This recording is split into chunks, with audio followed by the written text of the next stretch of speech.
Hi everyone, my name's Brenna Posey. I'm an employee here at NOCD. I also have OCD myself and have gone through NOCD therapy in the past, exposure response prevention, and have seen just how much it's changed my life.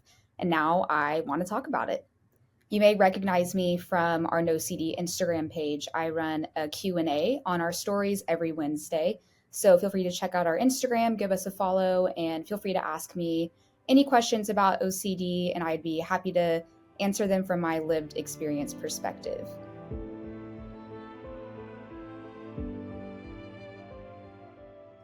Now, if you're watching this video, you could be struggling with your OCD and just wanting to feel better. I know because I've been there. I remember watching videos, just trying to get as much knowledge as I could about OCD and mental health so that I could feel better ultimately. My quality of life was at an all-time low before I started ERP therapy, and I know how awful OCD can feel. So, for this video, I'm really excited because we're talking about 5 lessons I learned throughout my OCD recovery journey. And fun fact, whenever I was going through ERP therapy for the first time, I was at an all-time low, could not get out of bed. I just was not living the life I wanted to live. I felt anxious 24/7, felt like I was doing compulsions 24/7. So, I actually took out my phone, went on my notes app while I was going through therapy, and I said, I'm going to write down everything I did at my all time low, rock bottom, that ultimately helped me to get out of that position. So, whenever I was going through ERP and as I was learning things about ERP and OCD, I would literally write them down in my notes app so that I could look back on them years later throughout my life if I'm ever struggling with OCD or if a friend is struggling with OCD or just anyone. What did you do to get out of that horrible position that you were in? And now I can look back at this note and just realize how far I've come and pull from it to share with people. First lesson I learned is act despite feeling. Now you're probably like, what does that mean? So if you're struggling with OCD, you know what I mean whenever I say this. You just feel awful. You feel like you're stuck in a loop. You feel like you have a haze over you and you have no idea what's going on. A lot of times, this can make us feel like we want to isolate. We don't want to get out of bed. This is too hard for me to go through. I don't want to go through this. I just want to lay in bed, not talk to friends, not go to work, not do anything. I know that because I've done that before. I've been that person. And if you've done this, you probably know how over time, by giving into that, you're making yourself worse.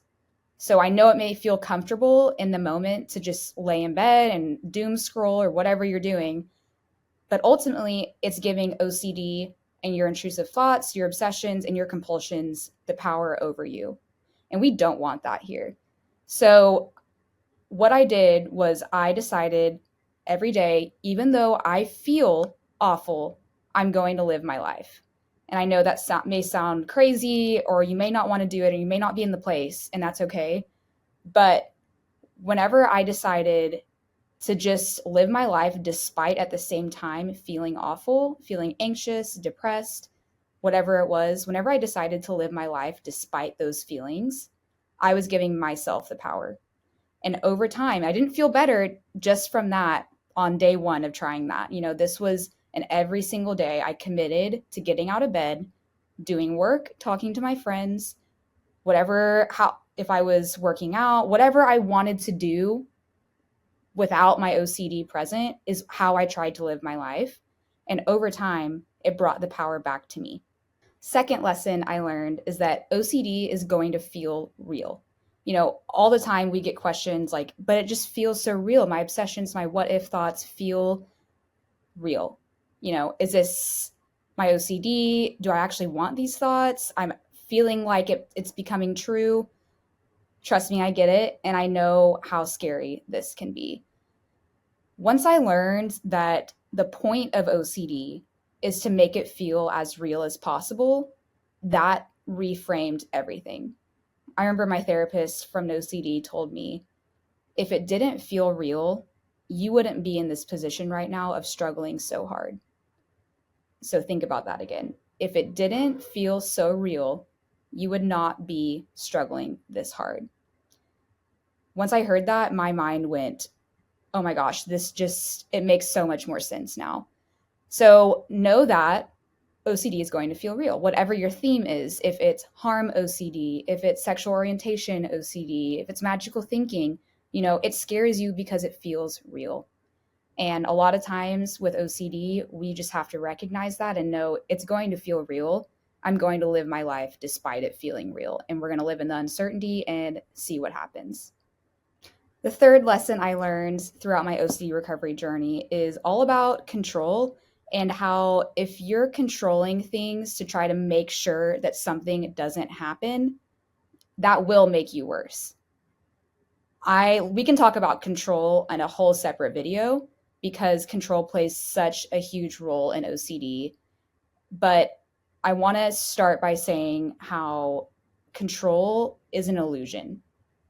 I remember my NOCD therapist taught me that as well. Control is an illusion. I found this quote, and I wish I could find whoever wrote this quote to give them the credit, but this quote honestly changed how I viewed control and just life in general.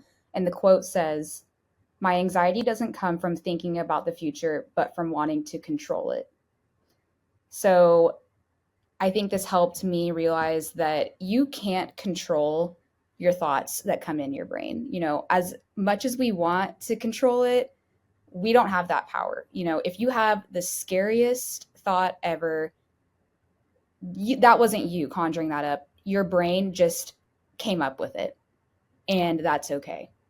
So the more that we try to control our thoughts, the more that we try to make sure something doesn't happen in the future, we are showing our brain and we are showing OCD that we're really scared of it.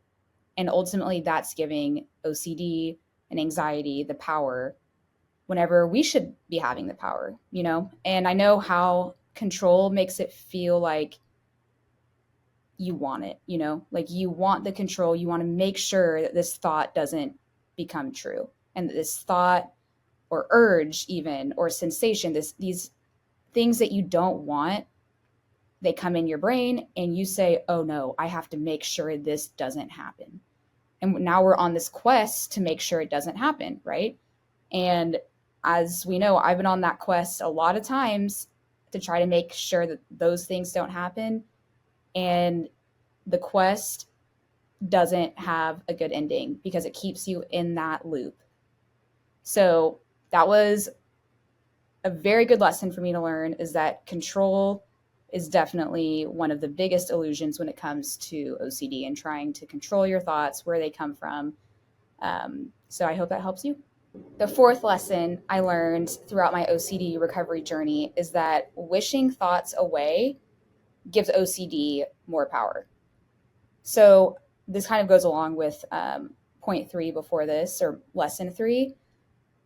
Whenever we try to wish something away, we're ultimately thinking about it more, which gives it more power. So if a scary thought, urge, image, obsession, statement pops in your brain and you say, oh no, like I'm wishing that away, I can't think about it, I can't think about it, we're ultimately thinking about it. And that is signaling to our brain, oh no, this is a threat. Even if it's a false threat, and even if, it's an OCD obsession, you don't want it, goes against your values, the fact that we're telling it, I don't want this to be here, it needs to get away from my brain, it's signaling to your brain that we should be worried about this. Rather than just letting the thoughts come in your brain, despite what it is, tells our brain that, yeah, it's kind of a weird thought, whatever, but like it's not a threat to me and I'm going to live my life despite it. That was a huge lesson for me to learn, and I still work through this now. I'm in a much better place with my OCD after going through ERP therapy, but still a practice and something that I will catch myself, if I have a scary thought and I'm like, oh, I don't like that. What if this leads to this? And then it goes down that cycle, that rabbit hole. I've noticed okay, let's just try something different here and let's allow those thoughts in your brain, no matter how disgusting, gross, scary it is. Let's let the thought be there and not wish it away. Just allow it in your brain. It sounds counterintuitive, it sounds scary, but by doing that, it teaches our brain that we don't need to be scared. And to go along with that, when we say accept the thoughts, let them come in your brain, that does not mean that you're accepting the content of your thoughts. So I know this may be confusing, and a lot of people ask, well, I don't necessarily agree with the content of the thought. How can I accept the thought? Totally understand that. And my response would be, you're not accepting the content. You're simply accepting the presence of the scary thought in your brain. Because when we don't accept the presence of it, that's whenever our brain sees that something's wrong and that we have to make sure to get it out of our brain, which then gets us stuck in the OCD cycle. The fifth lesson I learned throughout my OCD recovery journey is that a lot more people, probably more people than you would ever imagine, could be struggling with the exact same thing as you. I know how isolating OCD can be because a lot of times people have very taboo thoughts. I had very taboo OCD themes, and I thought there's no way that anyone would be able to relate. And the more that I started talking about my OCD, starting to get help, going through ERP, exposure response prevention therapy, whenever I started doing this and just met more people and talked about my OCD, I realized, wow, I'm not alone. I'm really not. And once I remember I said to someone, I'm having this really bad, really niche intrusive thought, and I'm stuck. And I don't think anyone would be able to understand it. And I remember telling her, and she said, and I knew she had OCD. She goes, Brenna, I've had that exact theme. And ultimately, that was my point of just being like, okay, I'm not alone here. You know, this feels really scary, but people are going through it with you. So just wanted to give that piece of advice and encouragement. If you feel very alone in this fight, you're not. There's a whole OCD community out there that is struggling with potentially the same thing that you are. I hope you guys enjoyed this video and hopefully learned something from my experience with OCD, and hopefully you can apply these lessons while you're going through your OCD recovery journey. And I know everyone's journey looks different. So know that NOCD is here for you throughout your whole journey. And if you're in the position where you want to try behavioral therapy, exposure response prevention therapy, I highly recommend. It's what gave me my freedom and taught me more about my OCD, and ultimately how I react to my obsessions is what drove me to the place where I'm at today. So if you're interested, please feel free to give us a call. Our team would love to talk to you. It's a free 15-minute call with our team. You can go to nocd.com and book a free call. Our team would be happy to talk to you and answer any questions that you have. So give us a call, and thank you for listening.